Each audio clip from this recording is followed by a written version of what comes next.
She only learned he was the new billionaire boss when she saw him the next day holding her scarf. Hello everyone, before we begin today's story, I have a small favor to ask. Please hit subscribe and turn on the notification bell so you never miss our channel's new videos. It's quick, free, and the best way to support us in bringing you more dramatic stories. Your support means the world to us. Where are you watching from? Drop your city or country in the comments below. Thank you very much. Now, let's get back to our main character. The cafe was half empty that night, the low hum of jazz blending with the gentle hiss of the espresso machine. Warm light reflected off polished wood, and the windows fogged from the steady drizzle outside. Lena sat near the window, sketchbook open but untouched, her breath leaving tiny clouds on the glass. Her scarf, a gray one, a little frayed at the edges, hung loosely around her neck, still smelling faintly of the lavender detergent her mother used before she passed. She wasn't supposed to be there that late.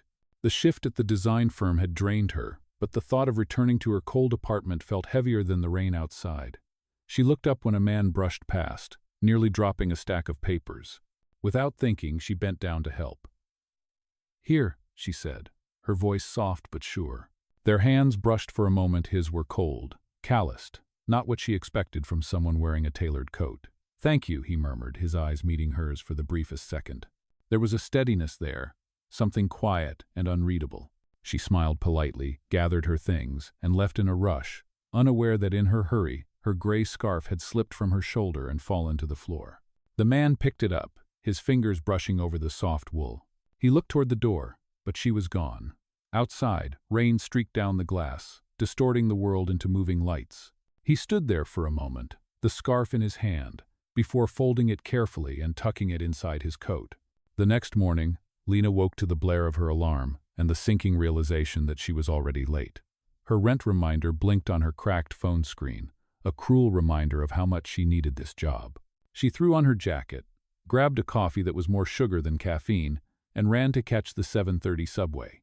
Her reflection in the window flickered between the tunnel light's tired eyes, messy bun, determination hidden under exhaustion. She whispered to herself, "You got this. Just survive the day." At the same time, across town, Daniel Hayes stepped out of a sleek black car in front of the building he'd just acquired, a mid-sized design company known for its scrappy creativity. He adjusted his tie, still thinking about the girl from last night, the way she'd smiled, unaware of who he was. In his pocket, the gray scarf remained, soft and slightly damp from the rain. Something about it, the warmth it carried, the way it had been left behind, stuck with him. When Lena finally rushed into the office, breathless and flushed, the atmosphere was already tense. People whispered about the new CEO taking over today. She smoothed her skirt, clutched her tablet, and slipped into the back of the meeting room. The moment she looked up, her heart stopped. Standing at the front, speaking in a calm, assured voice, was the man from last night. And in his hand, resting casually on the table, was her gray scarf. Her breath caught. For a heartbeat, time stilled.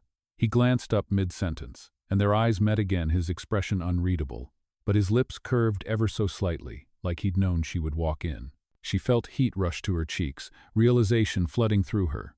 He wasn't just a stranger in the cafe. He was the new billionaire boss everyone had been whispering about, and he was holding the one thing she hadn't meant to leave behind. For the rest of that morning, Lena could barely focus. Every word Daniel spoke echoed inside her chest, layered with disbelief. She kept her eyes on the table, hoping he would not notice the flush on her cheeks. But she could feel his gaze brushing over her every now and then, calm but observant, as if he was quietly amused by the situation. When the meeting ended, she tried to slip out first. "Miss Evans?" His voice called from behind, deep and unhurried. Her feet froze. Slowly, she turned. Daniel stood there, holding the gray scarf in one hand. "I believe this belongs to you." He handed it to her with a faint smile, that kind of polite curve that held something unspoken underneath. "You left it at the cafe." She swallowed, her fingers brushing the wool. "Thank you," she managed, her voice barely above a whisper. "You did not have to keep it." His eyes softened. "It looked like it meant something to you." He paused. "I am glad I found the right owner." There was nothing else to say, so she nodded quickly and left, her heart beating loud enough to drown the office noise. That evening, back in her tiny apartment, Lena placed the scarf carefully on her table. The scent of coffee and rain still clung to it. She stared at it for a long time, wondering why a man like him would even remember something so small. Outside, sirens echoed in the distance, and she let the noise fill the quiet she hated so much. Across the city, Daniel sat in his penthouse, the skyline stretching beyond the floor-to-ceiling windows. The lights of New York shimmered like scattered gold, but he barely noticed. He had met hundreds of people in his career, partners, investors, opportunists, but none of them looked at him the way she did, without calculation, without fear. He remembered her hands, steady and kind, when she helped him pick up those papers. He had seen the ring of exhaustion around her eyes, the kind that came from fighting too long to stay afloat. For the first time in a while, he felt something shift inside him, a flicker of curiosity that refused to fade. The next day, Lena arrived early, determined to focus. She buried herself in reports, hoping to prove she belonged here for her work, not because of any connection people might whisper about. But fate had its own timing. At noon, the power went out across the building. The elevators froze, lights flickered, and a few employees panicked. Lena, who was near the stairwell, saw Daniel step into the corridor, calm despite the chaos. "Everyone stay where you are," he instructed, his tone firm but gentle. When he noticed Lena helping an older coworker down the stairs, he went to assist. "You first," she told him, still catching her breath. He shook his head, a faint smile tugging at his lips. "I think I am better following your lead." Together they guided the woman down to the lobby. When the power returned, Daniel looked at Lena with a mix of admiration and something warmer. "You handle pressure well," he said quietly. "You remind me why I built this company in the first place." She blinked, unsure how to respond. "You built it?" she asked, surprised. "I thought you just acquired us." His smile was brief. "No, I started it 15 years ago when I was not much older than you. Sometimes I forget what it felt like to be hungry and hopeful." The way he said it, honest, almost nostalgic, made her chest tighten. She realized then that the man in front of her was not just a name on headlines or a boss in a glass tower. He was someone who remembered what it was like to begin with nothing. That night, she sketched again for the first time in weeks. Her pencil moved with purpose, tracing lines of rain falling across a cityscape, a figure standing in the glow of a café window. When she finished, she smiled faintly. Maybe life was strange, but sometimes it gave you exactly the mistake you needed to see what was missing. The week that followed moved slower than usual. Every morning, Lena tried to keep her head down and lose herself in design drafts. But her thoughts wandered back to that look in Daniel's eyes after the power outage. It was not pity. It was something quieter, a kind of respect she was not used to receiving. People around the office started talking about him more, the mysterious new CEO who worked late, who walked the halls without an entourage, who remembered everyone's name. Some said he was cold, others said he was distant. But Lena had seen a trace of warmth behind that calm surface. One afternoon, as she was gathering her files, Daniel appeared at her desk. "Miss Evans," he said in his steady tone, "I noticed your concept sketches in the shared folder. Did you draw those city reflections yourself?" She nodded, startled that he had even looked at them. "Yes, sir. They are part of an old series I started before I joined the company." He studied her face for a moment before replying. "There is something real about them. Keep developing that style." Then, almost as an afterthought, he added, "And drop the sir. It makes me feel ancient." She laughed softly, the first real laugh she had allowed herself in weeks. From that day, Daniel found small excuses to check on her progress. Sometimes it was a question about color tone, sometimes about presentation layouts, but their conversations slowly stretched beyond work. He told her about his early days, about sleeping in a rented office space and drinking instant coffee to save money. She told him about her mother, about how she taught her to see beauty in small things. "My mom used to say that every shadow proves light exists somewhere," she said once, her voice soft. Daniel looked at her with that quiet intensity again. "She was right," he said, "and some people carry that light without realizing it."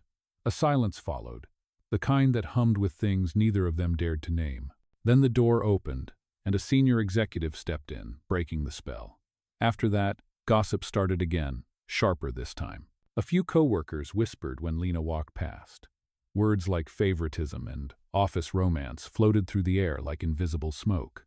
She tried to ignore them, but it stung all the same. Daniel noticed the shift too. In one meeting, when someone made a snide remark about her designs being lucky to get management approval, Daniel's voice cut through the room. "Her work earned its own approval," he said firmly. "And if any of you doubt that, compete on merit, not whispers." The room fell silent. After the meeting, Lena stood by the window, watching the city blur in the afternoon rain. Daniel approached quietly. "Do not let them get to you," he said. "People always talk when they see something they do not understand." She nodded, blinking fast. "It just feels unfair," she admitted. "I worked so hard to be here, and now it feels like everything I do is a rumor." He looked at her for a long moment before speaking. "Then let them talk," he said softly. "Truth has a longer memory than gossip." His words lingered with her long after he left. That night, as she walked home, the wind bit through her coat, and she pulled the gray scarf tighter around her neck. She stopped by the café where they had first met. It was still open, lights warm against the misty evening. She ordered a coffee and sat by the window, sketchbook open. For the first time, she drew not out of duty, but because something inside her needed to.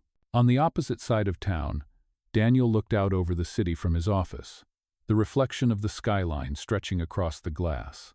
His phone buzzed with another investor call, but he let it ring. Instead, he looked down at his desk where a folded paper sat a printout of Lena's design proposal for a community art initiative she had sent him earlier that day. "You see beauty in small things," he murmured, almost to himself. "Maybe that is what this place needs again." He smiled faintly. Not the practiced smile of a businessman, but one of quiet admiration. The night outside was cold, but for the first time in years he felt something warm enough to stay. The following Friday, Lena was surprised when an email from Daniel appeared in her inbox with a simple subject line: "Lunch meeting, community project." She hesitated for a moment before replying yes. The idea of sharing a meal with him outside of the office felt strange, almost too personal, but curiosity won. They met at a quiet café tucked between two galleries downtown, the kind of place where conversations drifted softly and time seemed to slow down. Daniel was already there, seated by the window, a stack of papers beside his coffee. "You came," he said with an easy smile. "I was starting to think you might bail on me."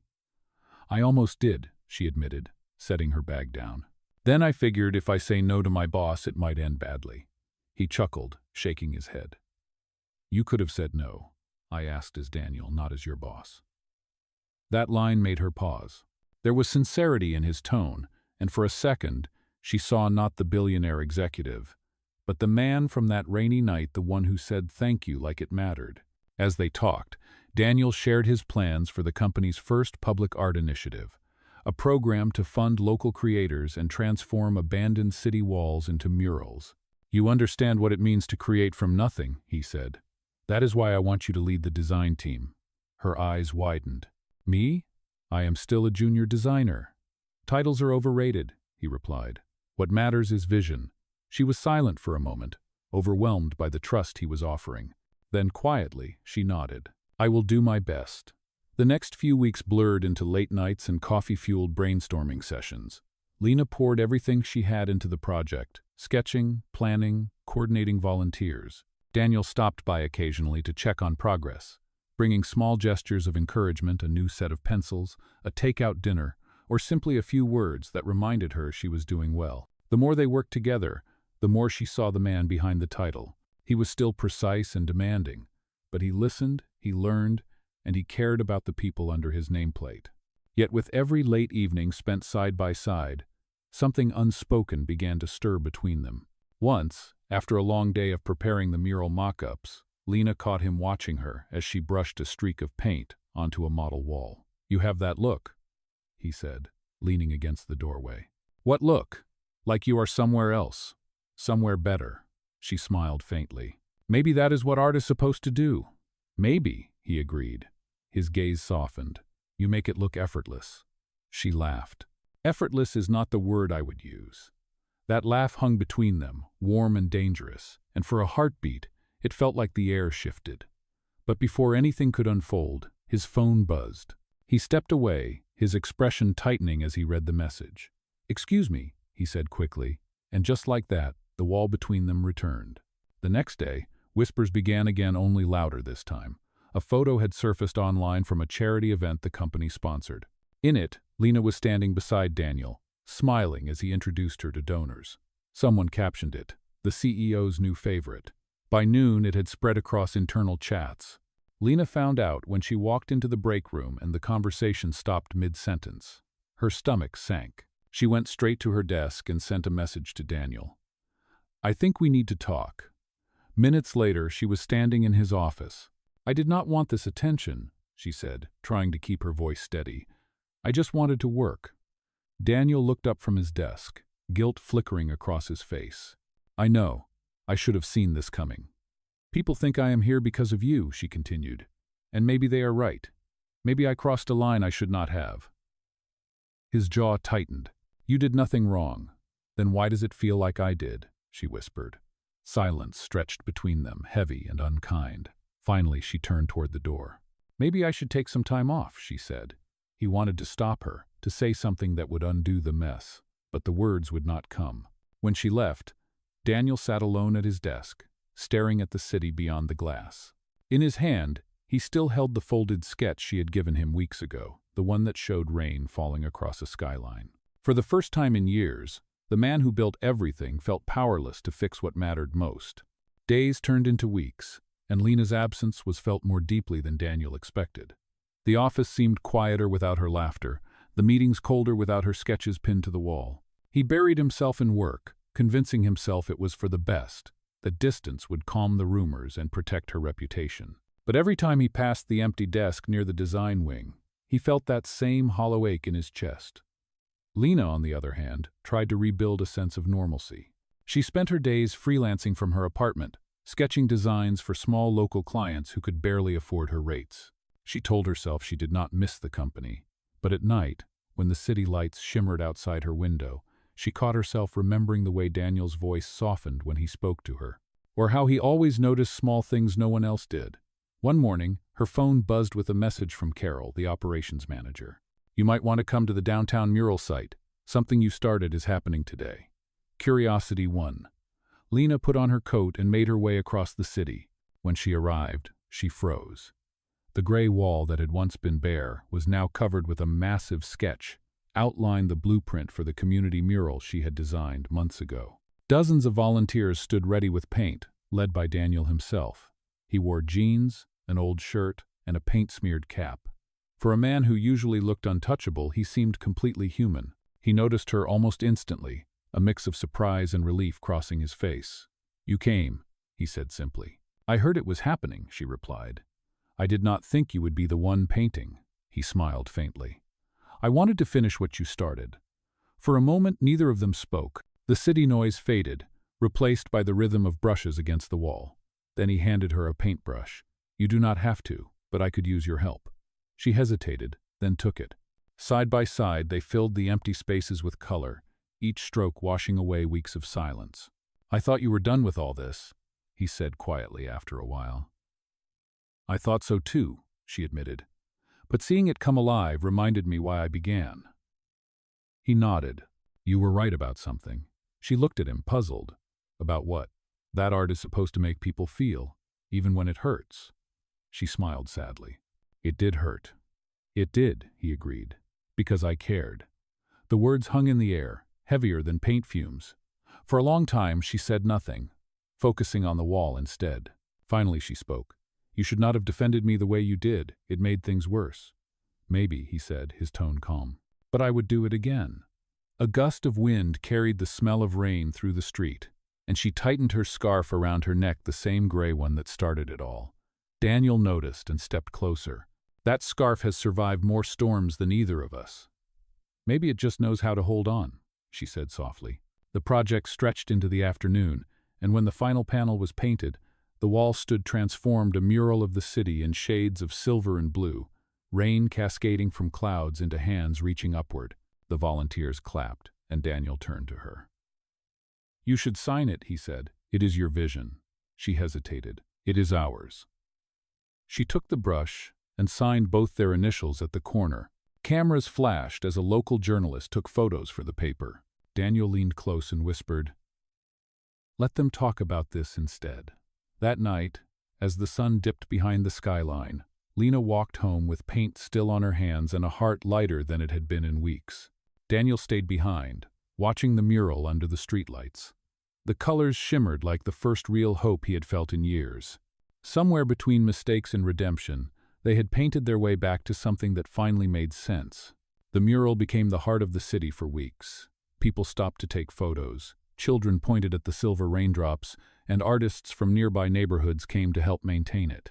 For Lena, it was surreal to see something that once lived only in her sketchbook now stretch across an entire building. She was no longer an employee of the company, but Daniel insisted that her name stay on every press release, every credit line, every plaque. "It was your vision," he said when she tried to protest. "Do not take that away from yourself." Their paths began to cross more often again, but this time outside the confines of titles or offices.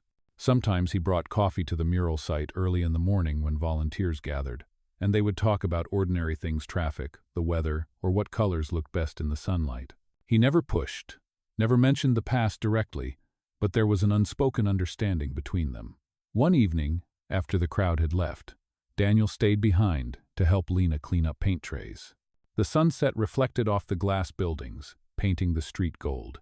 "You know," he said, handing her a rag, "I used to think success meant control, every number perfect, every decision final." She smiled faintly. "And now?" "Now I think success might just mean creating something that outlives the noise," he said, glancing at the mural. "Something honest." She studied him quietly, noticing how different he looked now. Less polished, more real. "You sound like an artist," she teased. "Maybe you are rubbing off on me." She laughed, but her voice softened. "You are different, Daniel." "Maybe you made me different," he replied, and the truth in his tone caught her off guard. They stood there for a long moment, the kind that did not need words. Just as the streetlights flickered on, a sudden gust of wind swept down the avenue, and her scarf slipped from her shoulders, floating toward the curb. Daniel caught it mid-air. When he handed it back, their fingers brushed, and this time neither of them looked away. "You have been holding on to this thing for too long," he said gently. "Maybe it is time to let it mean something new." "Maybe," she whispered, but her heart raced. Before she could say more, his phone buzzed with an urgent call. He frowned, stepping aside. "It is the board," he murmured, then sighed. "They are not happy about the project costs." "Go," she said. "You should handle it." "I will," he promised, but this conversation is not over. The next few days turned tense. News broke that an internal audit had questioned Daniel's allocation of company funds toward unapproved community initiatives. Some accused him of misusing budget lines for personal relationships. The headlines stung. Lena watched it unfold helplessly, her name dragged into speculation she never asked for. She tried calling him, but he did not answer. Rumors swirled that he was being forced to step down. The night before the board hearing, Lena walked to the mural. Rain had begun to fall, light and steady, the way it had the night they first met. She stood there in silence until headlights approached. Daniel stepped out of the car, his suit damp from the weather but his eyes steady. "You should not be here," he said softly. "Neither should you," she replied. "You are fighting for something that was never wrong," he exhaled, looking up at the mural. "They see it as a scandal. I see it as a promise." "Then prove it," she said, her voice firm. "Do not let them twist what was meant to help people." He looked at her, rain running down his face. "You believe in me?" "I always did," she said simply. For a long moment, the only sound was rain tapping on pavement. Then he smiled faintly. "Then I guess that is enough." He reached out and tucked her scarf gently around her shoulders, the same way he had done once before. "No matter what happens tomorrow," he said quietly, "remember that this was real." She nodded, unable to speak. As he walked back to his car, she stood there watching him disappear into the blur of city lights, her scarf warm against the cold. The next morning, his name would fill every headline, but that night, under the rain, it was just them two people who had found something honest in the middle of the noise. The next morning came with flashing headlines and chaos. Every news outlet reported the same story. Billionaire CEO faces board investigation over misused funds. Daniel's photo was everywhere, his calm expression now twisted by the media into a symbol of arrogance and scandal. Inside the company, employees whispered in corners, afraid to pick a side. Lena sat in her apartment, staring at the TV as anchors debated his downfall. They mentioned the mural, the community project, and her name more times than she could count. "The woman behind the controversy," one host said. It made her stomach turn. By noon, she decided she could not sit in silence anymore. She put on her gray scarf, grabbed her umbrella, and headed to the downtown headquarters where reporters already crowded the steps. Security tried to stop her, but she flashed her old ID and pushed through. Inside, the boardroom doors were closed. Voices rose and fell behind the thick wood. She waited in the hall, heart pounding. When the doors finally opened, Daniel stepped out, his tie loosened, his eyes heavy with exhaustion. He froze when he saw her. "Lena, what are you doing here?" "I could ask you the same," she said. "You should not be fighting this alone." "I told you to stay out of this," he said quietly. "They are not just after me anymore. They are after the idea that we built." She took a step closer. "Then let me help you defend it." He shook his head, but she could see the walls in his eyes beginning to crack. One of the board members, a sharp-faced man named Collins, appeared behind him. "Miss Evans, this is a private matter. You have no authority here." Lena straightened. "Maybe not, but I have truth." Before Daniel could stop her, she walked into the boardroom. Cameras flashed from the media outside the glass walls, capturing every second. "You want to know where the money went?" she began, her voice steady despite her shaking hands. "It went to a project that brought life back to a broken neighborhood. It went to artists who used to sleep in bus shelters. It went to children who now paint instead of hiding from the rain." She pointed toward the window where the mural was visible in the distance. "If that is misuse, then maybe you have forgotten what this company was supposed to stand for." The room went silent. Even Collins faltered. Daniel looked at her like she had just thrown open every window in a locked room. Slowly, he stepped beside her. "She is right," he said, his voice calm but certain. "We were built on innovation, not fear. If this board would rather destroy integrity for the sake of appearances, then maybe it is not worth leading." Collins frowned. "You are resigning?" "No," Daniel said. "I am reclaiming what this company used to mean." He turned toward the reporters gathering outside. "You can quote me on that." Within hours, the story shifted. Headlines changed from CEO under fire to CEO defends community project with designer's help. The photo that spread fastest was not one of accusation, but of unity, Daniel and Lena standing side by side in front of the mural, defiant under the gray sky. That night, after the chaos settled, Lena found Daniel on the roof of the building staring out at the city. "You did not have to do that," he said when she joined him. "Yes, I did," she replied. "Because you were right. The truth has a longer memory than gossip." He let out a quiet laugh. "I think you said that first." She smiled. Maybe we both needed to believe it. They stood in silence for a while, watching headlights move like streams of light below. Then Daniel turned to her. "The board will calm down eventually, but they might still ask me to step aside for a while." "What will you do?" she asked. "Maybe take a break," he said. "Start something smaller, something honest." "You mean like the mural?" "Exactly like that." She looked at him, the wind teasing strands of her hair. "If you ever need help," she said, "I know someone who works cheap." His smile reached his eyes for the first time in days. "Then it is a deal." As the city lights flickered around them, Lena realized something she had not dared to before. This was not the end. It was the beginning of something that did not need a title or a paycheck, something real, born out of the kind of chaos only truth could survive. Weeks passed after the board confrontation, and life slowly found a new rhythm. The company had begun to rebuild its public image, now known for its transparency and social projects instead of scandals. Daniel officially stepped down from the CEO position, announcing it as a strategic pause. The media spun it as a graceful exit, but those who really watched knew it was a stand for integrity. Lena watched the press conference from her apartment, her hands wrapped around a mug of tea. When Daniel looked into the camera and said, "Sometimes leadership means letting go so others can rise," her heart tightened. He never mentioned her name, but every word felt like it was meant for her. The next morning, she found an envelope slipped under her door. Inside was a simple note written in Daniel's sharp handwriting. "Meet me at the mural, midnight." She almost laughed, who writes notes anymore? But curiosity and something deeper pulled her there. The city was quiet at that hour, the streets washed clean by a light drizzle. When she arrived, the mural glowed faintly under the streetlights, the painted raindrops shimmering as if alive. Daniel was already there, standing with his hands in his pockets, his coat collar turned up against the wind. "You came," he said softly.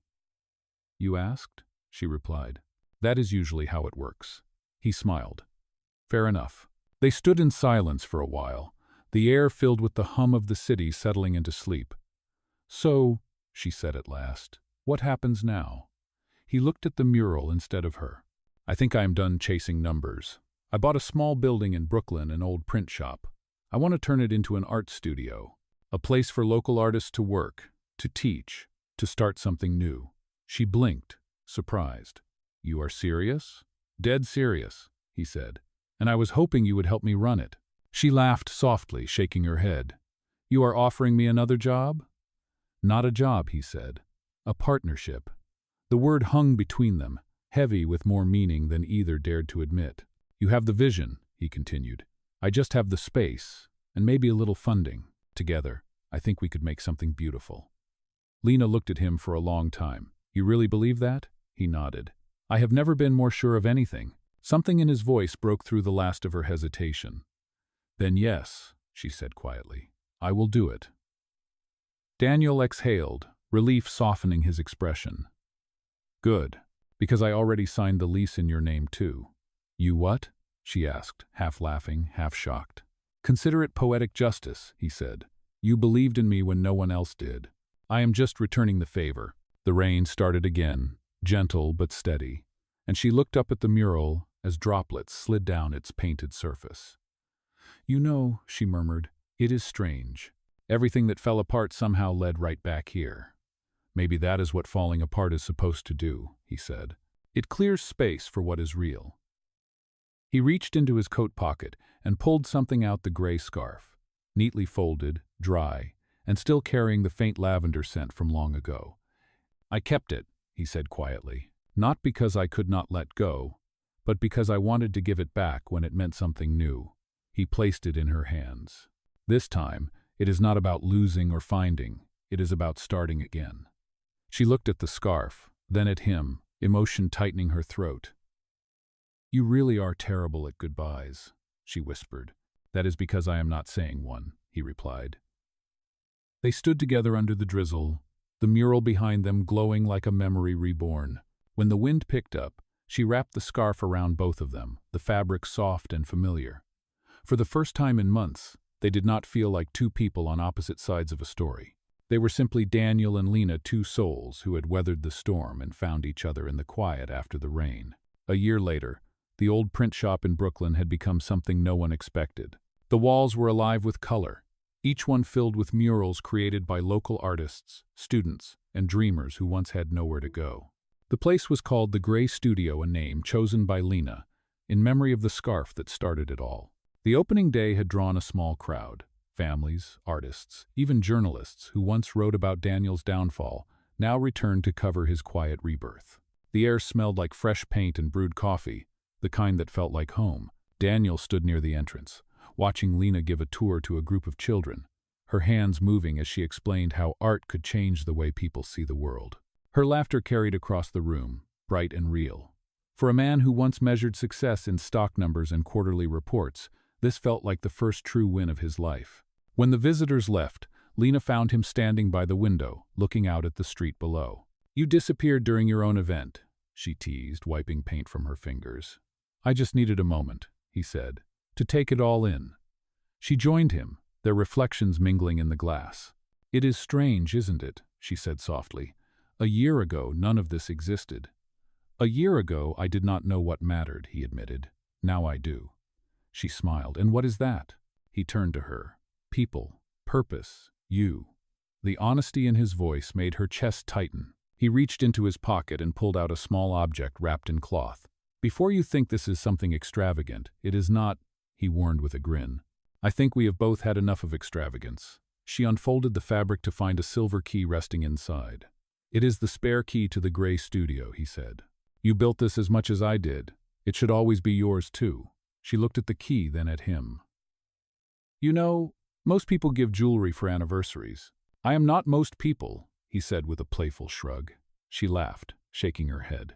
Good, because I like this better. Outside, the city buzzed with life, unaware of the quiet moment unfolding inside the little studio that had changed everything. Daniel took her hand, his thumb brushing gently over the scar on her palm left from a paint cutter months ago. You never stop creating, do you? It is how I breathe, she said simply. Then promise me you will never stop, he replied. Even if the world forgets, even if I fail again, promise you will keep creating." She nodded. "Only if you promise to never stop believing in something real." "Deal," he said, smiling. Time slipped by as they stood together, sunlight spilling across the floor. At one point, Lena reached for her bag and pulled out the gray scarf, still soft despite the years. She wrapped it loosely around his neck. "You kept this for me once," she said. "Now it is yours." He touched the fabric, his voice low. "You know, it feels different now." "Because it is not a reminder anymore," she said. "It is a beginning." Later that night, after everyone had gone, they locked the doors and stood outside beneath the city lights. The mural across the street shimmered faintly in the glow, the one they had painted together. "Do you ever miss the old life?" she asked. Daniel thought for a long moment before shaking his head. "No," he said, "because everything I was looking for was never there. It was here all along." She leaned into him, resting her head against his shoulder. The city moved around them, buses, sirens, laughter, but for a moment, everything felt still. "You know," she whispered, "I think my mother would have liked you." He smiled. "Then I will take that as the highest compliment." They walked home hand in hand, the night air cool, the gray scarf trailing lightly between them like a bridge between two lives that had finally become one. In the end, it was not luck or fate that brought them together. It was something quieter, something that began with a mistake and grew into meaning. Sometimes, Daniel thought, the best things in life do not start with perfection. They start with a simple act of kindness and the courage to see it through.